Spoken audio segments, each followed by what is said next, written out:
Okay, I'm going to show you a couple of game tools. Just quickly, the Hollow Men. Do people know what I mean when I say the Hollow Men? Nope. Okay, the Hollow Men was a show that was done by the ABC about public service. I watched the first episode. It's supposed to be funny. It's like Yes Minister or Yes Prime Minister, if you're familiar with that show. I personally watched the first episode and then was never able to watch another one because it's true. It's actually not comedy. But it is supposed to be a satirical look at how bureaucracies work. The second one I'm going to show you is from a show called Silicon Valley. I don't know whether people know this show. If you don't know it, you really have to watch it. It's very, very funny. But it's basically, it's set in Silicon Valley and it's about IT companies going up against each other. And the shot that you're going to see is actually, they're mocking Apple. Actually, no, well, they're mocking Apple and Google. But they're bringing out a new phone and they run a focus group on their new phone. And in the first one, they're running a focus group on political stuff. Hi everyone, well, sorry I'm late. Sit down everybody please. I'll just be giving you some questions. I just want some quick reactions. All right, tax cuts, petrol prices, better roads. Let's get going, eh? Dawn, what benefits to you personally would you like to see from a budget? Stamp duty. Okay. Yeah, it's a killer when people are trying to buy a house. Actually, I'll just stop you there, Dawn. That's a state government issue. We're talking about federal government. What's another issue that affects us all? Wheelie bins. What about them, Steve? We need bigger wheelie bins. Yeah. Right. Especially where I live. Look, that's just the local government. This federal? We still need them. Yeah, okay.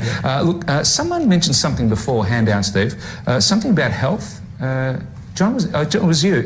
You mentioned health when we said vision. Oh, yeah, I was saying we should do something about health insurance. Premiums are too high? Especially for working families. Right. Actually, Steve, you're listed here as unemployed. Yep, so it's even tougher for, non-working families. Water. What about it? Nothing. It's just one of those words that came up a lot, like hospitals. What about them? Nothing. Again, there are certain words that people associate with long-term vision, like technology, innovation, renewable energy, nuclear power. Nuclear power? Yeah. Were they for it or against it? I don't know. I didn't test that part. I was just after words that conjure up forward-thinking image, like initiative. What initiative? No, just the word initiative. They really responded to that. And the phrase federal government initiative, they love that. Mm-hmm. But they didn't offer anything more specific. Housing initiative, they love that. Mm-hmm. But that was just the phrase. Well, let's make it a housing initiative. Tony, no. I can speed dial the housing minister right now. He would love to splash around 5 or 10 billion. All Theo's saying is they like the phrase. Well, that's a start. What else do they like? Water. Water, eh? Yeah. A particular bit of water infrastructure or just the word? Just the word. Would they like a water initiative? I suspect they would. Do we get one of those? Tony, Theo's just giving us the broad brushstrokes, things that people are responding to. That's it. I know, but it's the 20th now, and we've got to get us... Guys, I also analysed vision timeframes. What's that mean? Well, how far into the future it should relate to. Like a date? Yeah. You can do that, can you? Yeah. What's it? 20... Okay, so you can see there, he held a focus group, right, with no planning or limited planning, gave no time for people to respond to anything, and then they go off and make decisions about it. The humorous thing about that clip for me is I actually worked on something called the National Water Initiative. I shit you not. Anyway, this is why I can't actually watch this show, because it's just too frightening. Okay. Oh, that's recorded. Anyway, number 2. Ladies and gentlemen, for the last 90 minutes, you've had an opportunity to explore a standard Huli phone upgraded with a brand new operating system called Nucleus. Thank you all for being here. Alan, Lisa, Josh, Yana, Katie, Ramon. Now I'd like to get everyone's first impressions. Who'd like to jump in? Anyone? How about you, Ramon? It's just stupid. Okay, so Ramon feels the phone is stupid. Could you elaborate, Ramon? Stupid how? Please, be as specific as possible, Ramon. Well, it's slow. The apps keep quitting on me. I tried to watch a movie, and it kept freezing up. And when I'm typing, there's a delay. Then all the letters pop up at once. You took a good phone and you made it all, shitty. Keep in mind, I didn't design the phone. It pissed me off. I appreciate your honesty, Ramon. Well, that's just one guy's opinion. Who else feels this product is stupid? Alan, Lisa, Josh, Yana, Katie. And did it piss off anyone else? Alan, Lisa, Josh, Yana, Katie. Christina, how bad is this? Be honest. Is this Windows Vista bad? It's not iPhone 4 bad, is it? Fuck. Don't tell me this is Zoom bad. I'm sorry, Gavin. It's Apple Maps bad. And who else felt this product is messed up? Alan, Lisa, Josh, Yana. Sorry for the disturbance, Alan, Lisa, Josh, Yana. Okay.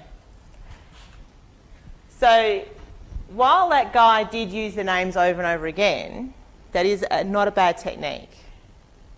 Okay, obviously not quite that way, but it is that whole, I'm recognising and acknowledging all of you. And you notice how at the beginning he asked the question, what did you think? And no one spoke up, so he picked on someone. Okay, he picked on someone. Then when you notice that, they all sat around the table going, yeah, totally agree with him. Okay, so then there was that body language of they all agreed, right? Now you can see there, in that one they had the moderator in the room, they had the focus group, and then they had a whole stack of people behind the glass. All right, that is a typical marketing focus group. That's actually how they do it, and they record it. So that's not a research focus group, so keep in mind marketing people don't go through ethics or anything like that. However, there's nothing to stop you from doing it that way as well, as a researcher. There's absolutely nothing wrong with that at all. And that is, you know, how they do products. They do market test products in that way. And they do the politics in focus groups in that way as well. But you can see how the data was, you know, it's shit. It's a shit phone, it's slow. Well, that's all the data they had, and the CEO is losing his bundle over that. You know, it's Apple Maps bad. And for anyone who's used Apple Maps, anyway. All right. So what do you actually do in a focus group? Okay, ideally it's 6 to 10 participants. All right, that's because past 10 it gets a little unruly. You have the moderator, as I said, and here's got an assistant moderator and an observer. So that's 3 people in the room. I highly recommend that, because when I did it with my colleague, we just needed somebody else in the room. It was just a little bit tight for us. We also had more than 10. And that was because we didn't actually have control of our sample group. That was the other problem for us. We actually did it at a conference, and we were running it as a workshop, and as a, you know, we actually advertised it as a focus group. So we were expecting like 8 people to turn up because it was the session before dinner. And we got 30. So it got out of control really fast, but we got really, really good data. As in, it meant that we could shape our survey, which I'll talk about in the survey week. Now, and this suitable location is really important, right? Because you can't run a focus group in a cafe. You can run an interview in a cafe, but you can't run a focus group because there's just too much going on, right? So you do need a quieter room. You do need all that sort of space and things like that. Then you should record it, and you should video record it. Because if you don't video record it, you're not seeing the physical responses to the questions, or the physical responses to people's comments and things like that. You don't see that moment where everybody launches into that particular comment that somebody makes. And it will happen, right? Somebody will say something and everybody will go, yeah, yeah, yeah, and then blah, blah, blah, oh yeah, and then blah, blah, blah. All right, it happens. So that's really, really important.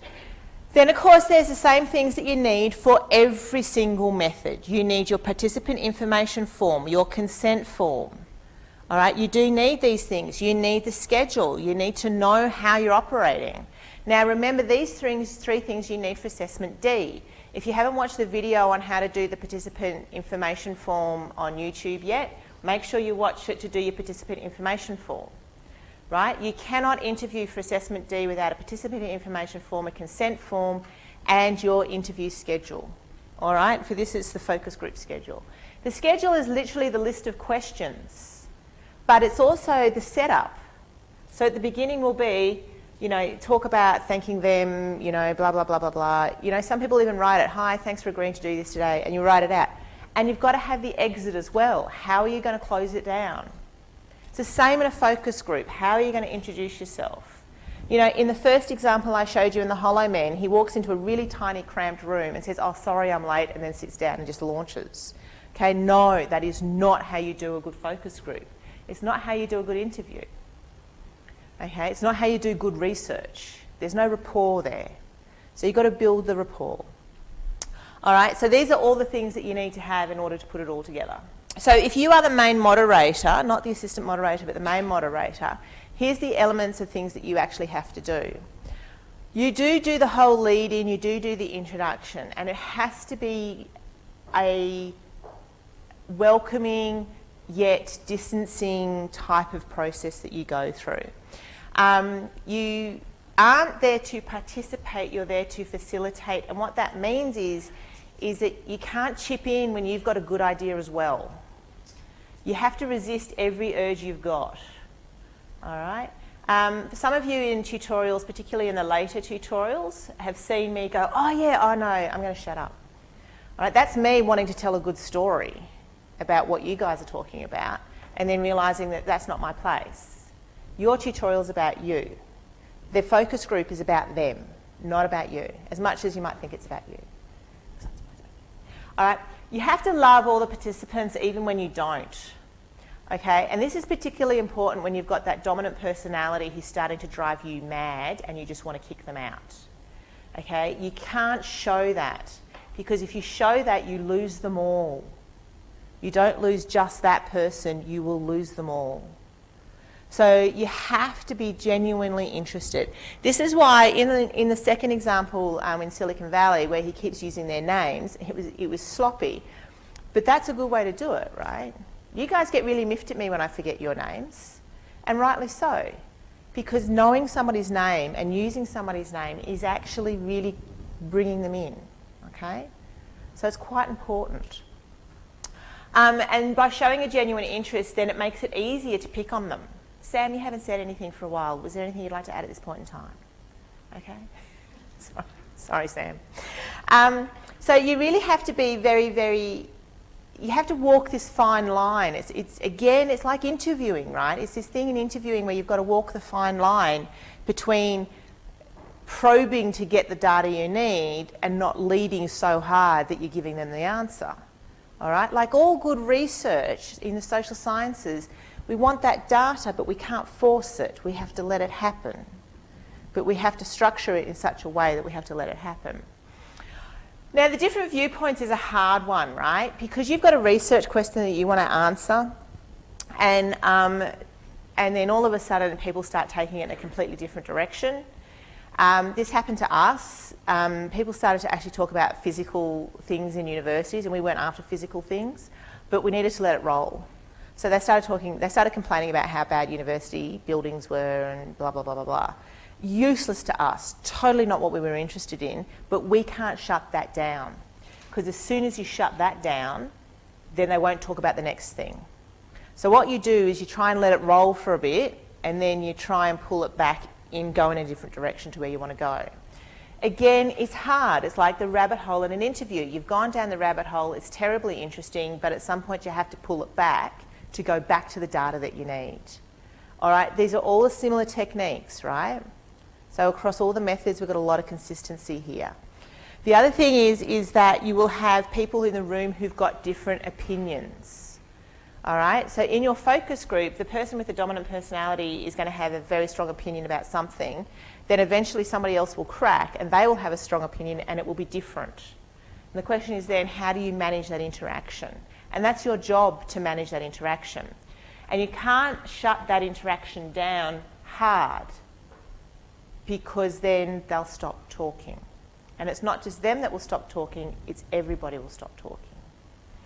So you've got to be able to be ready for opinions different to yours, and then difference of opinion in the room and how you manage that. All right, you've got to be prepared for it. It comes in the planning stages. I know, planning, right? And obviously, yeah, as I said, when it goes off track, you do have to pull it back. It's like the rabbit hole in the interview, you've got to pull it back. At some point, you've got to go back to the data that you need. Okay, So one way that you can be really clear about ensuring you don't have dominant personality or managing the dominant personality is setting the expectations. So if you remember in the first tutorial, I gave you this whole lecture about how you're entitled to your own opinion but not your own facts and blah, blah, blah. You can do the same sort of thing in a focus group.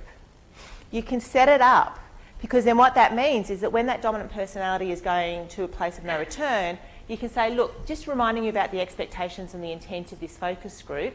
We're really interested in the diversity of views in the room. You've had a good crack. How about we just let some other voices have a say? Sam, would you like to contribute at this point in time? All right? So you're not be yelling at them or anything. You're just reminding them of the rules. All right? You've got to have some rules, and you've got to make sure that they're clear.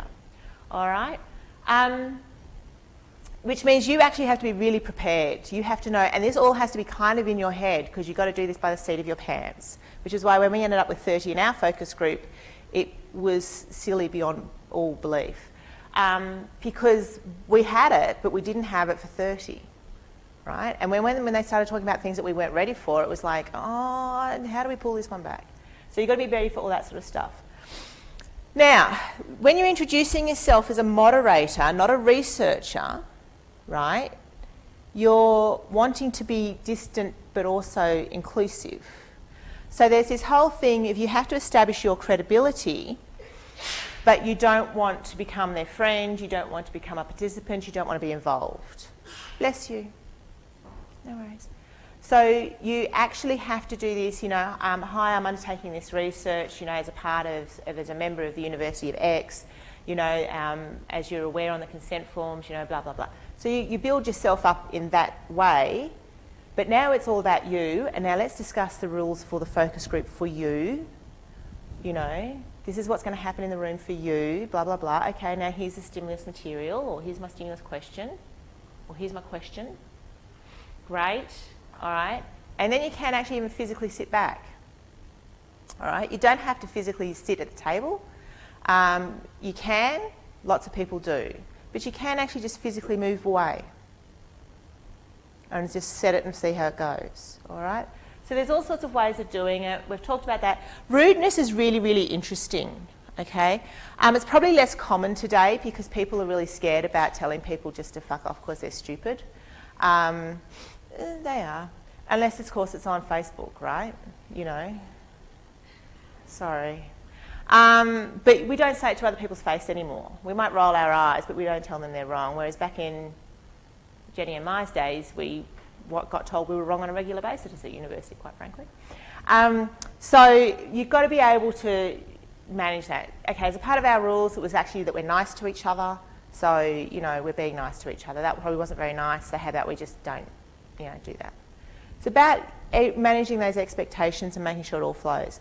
Now, for a focus group, you can do refreshments because they do go for a while. It's not like it's going to just be, you know, 20 minutes. They will go for an hour or so. They can go for longer. The focus group that we did went for 2 hours. Okay, so you can offer food. I suggest nothing crunchy. I know that's stupid, right? But, you know, you throw some chips on the table and the next thing you know is your recording's got chips crunching on it. These are little things, but they're huge things, right? So be conscious if you do offer food that it's in your ethics application, all right? Because it is a bribe, so you've got to put it in your ethics application. And don't make it anything crunchy. The other thing is that you can pay for a focus group, so you can pay people for their time.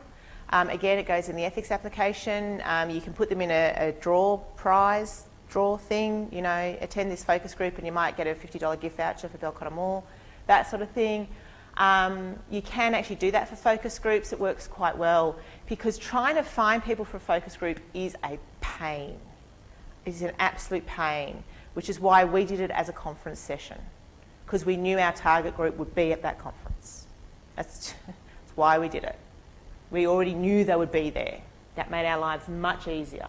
Because trying to find people to give up an hour, 2 hours of their time is really, really problematic. This is why most focus groups in marketing are paid. Okay, they're normally paid people. All right? So that's how it all works. But as the moderator, this is your job. And of course, then you've got to go away and at the end of the day and do all the analysis of the video and what you saw, what your assistant moderator saw, what the observer saw. And then, as you're finding out this week, when you do observations, everybody sees different things. So this is where you get so much data, I think it can become quite overwhelming.